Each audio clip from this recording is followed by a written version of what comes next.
Wala tayong choice eh. It has to be 2020. Di ba? It has to be 2028 eh. The speaker, mabait eh. Kasi Sabi ano, Senado, mabait ah. Wala kang aasahan eh. We have to do a 2028 victory. Or else, but then, I agree. Kailangan itama ito sa 2028 with proper leadership. Kasi, well, yan na yun eh. Wala tayong irereklamo, yan na yung presidente. Kaso, the next 3 years, importante pa rin magsulong ng mga polisiya kasi tayo yung apektado. Diba? We have 3 years. Pero yung polisiya na yan na magkakaroon ng fruition, sabi nga ni Christian, babaan mo standards mo. Yeah. So, gagawin natin organizing level yung mga policies na yan. Pero whether yan ay may isa katuparan, medyo malabo yun. Well, yun na yung dahilan kung bakit gabi-gabi tayo nag-vlog, gabi-gabi tayo nagpapaliwanag para naiintindihan nila na hindi tayo nananahimik sa kakulangan ng serbisyo nila. Kasi basically, si BBM, yung kanyang pagiging politiko, trapo politics din eh. Yeah. Diba? Even if he was saying certain right things sa kanyang sawa na kanina, sabi nyo nga kanina, bitin na bitin eh. Ito, may nag-point out kanina, no? Yung issue ng referral letters or guarantee letters sa mga politiko. Diba? Kung ikaw si BBM, sabihin mo, hindi nyo nakakailanganing lumapit o kumatok sa pintuan ng mga kongresista at saka ng mga senador para magkaroon lang ng pambili ng gamot o pampa-ospital. Dahil ang PhilHealth, mapapakinabangan ng lahat. At kung meron kayong reklamo, idulog nyo. Tatanggalin ko sa pwesto yung mga nagbubulakbol. Di ako naman presidente. Maganda pa rin speech ko eh. Hindi naman ikaw ang presidente eh. Diba? Marunong ka pa kay PBBM. Diba? Hindi, pero yun diba, that's patronage politics. Pero wala siyang kay para sabihin yun dahil ito yung klase ng politika na talagang nag-angat at nagpanatili hanggang sa kasalukuyan sa mga Marcos at hindi sila nag-iisa. Correct. Kaya nga parang okay, may mga ganitong mentions, may anti-corruption, may flooding, konti, pero kinulang. Diba? Kasi yun na yung next step. Inayos yung PhilHealth, pero kulang. Kaya mas akin, yung value nito, nung ginagawa natin, is a political organizing tool. No? Dahil nga, hindi ako aasa na may magagawa sila. No?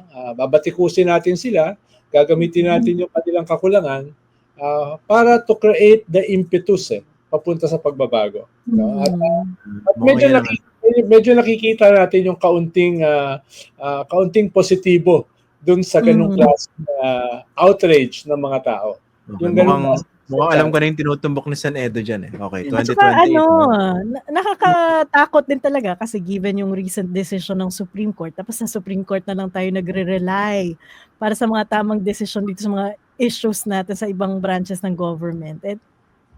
Yun. Kaya nga okay naman yung decision Ano bang problema nyo ron? Kaya nga, Shelo, yung mga kaibigan mo, naglalabas na ng pan ngayon ng mga meme, crossing the Rubicon. Diba? Crossing the Rubicon. Ito ngayon, parang yung mga institusyon natin, wala na tayong maaasahan, so kinakailangan na talaga natin ng something else, no? Anong something else yan? Okay, don't even go there. Ako, ang problema sa inyo, mukhang hindi nyo binasa yung 97-page decision. Oponente ni Justice Marvick Leonen. Ang ganda-ganda ng paliwanag doon. Ang galing, Walang judicial overreach doon.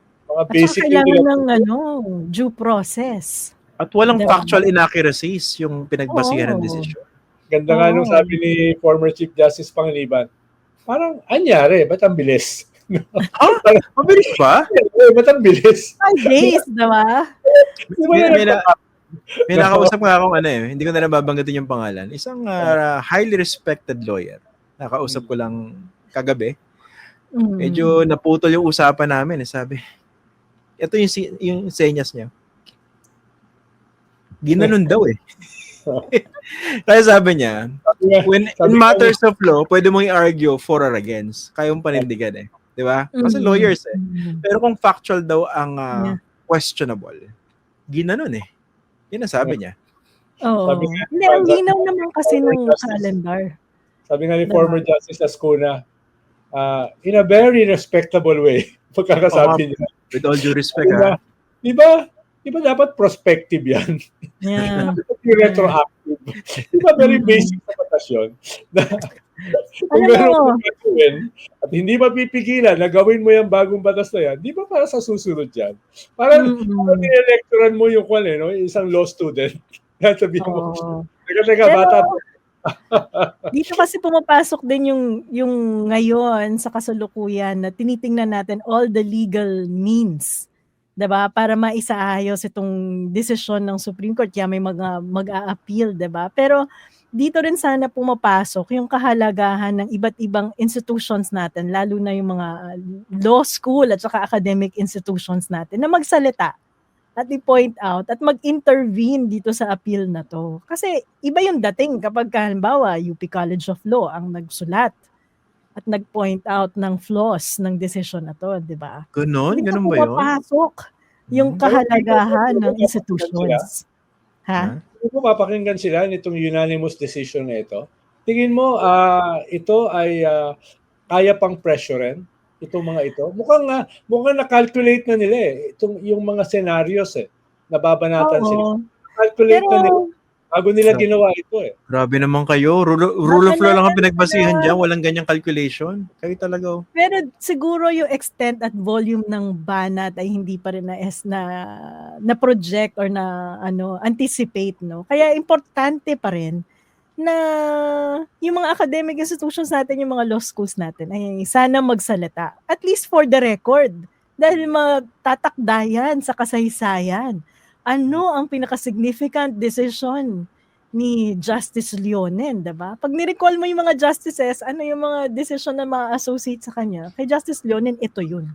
Ayun, diba? Protecting the ensuring due process for the Vice President.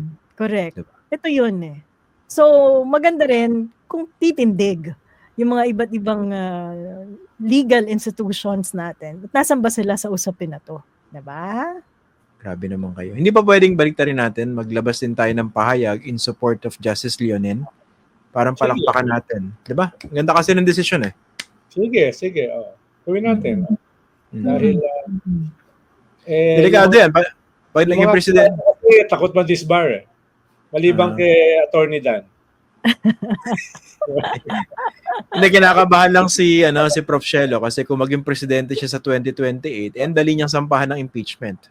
Hindi nga hindi pa siya kinakabahan. Ang dali niya sampahan ng bogus.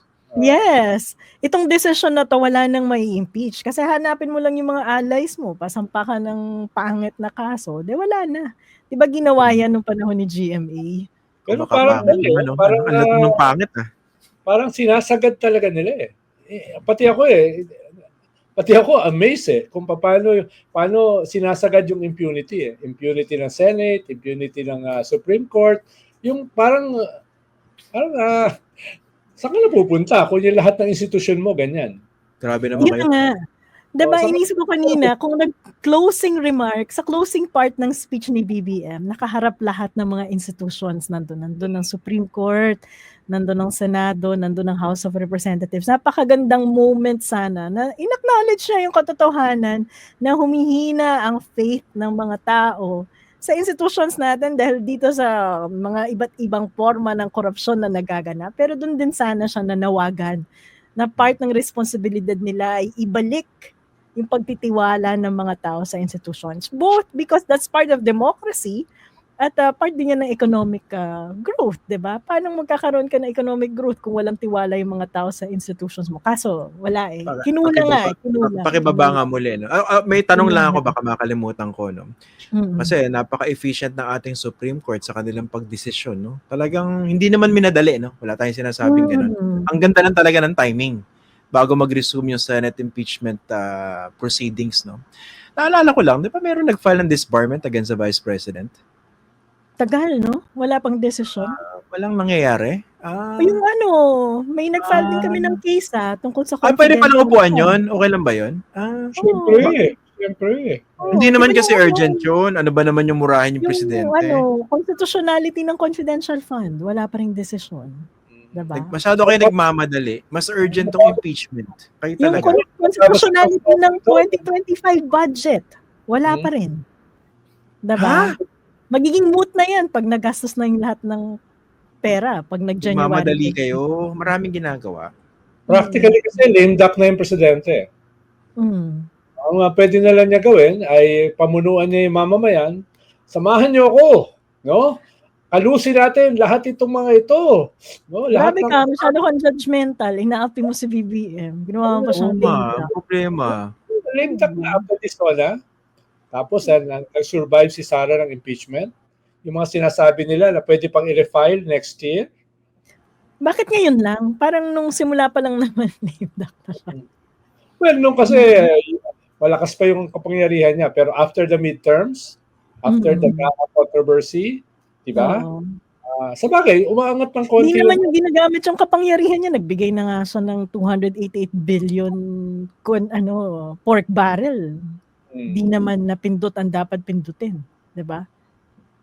Kasi kung gumagana yung mga 142 billion pork barrel na yan, dapat lumilinya. Kaso hindi pala alam kung ano yung linya. No? Kaya nagkakalat kung saan-saan. Ang problema, sino ba may control? Sino ba nagbabaston sa pork barrel na yan?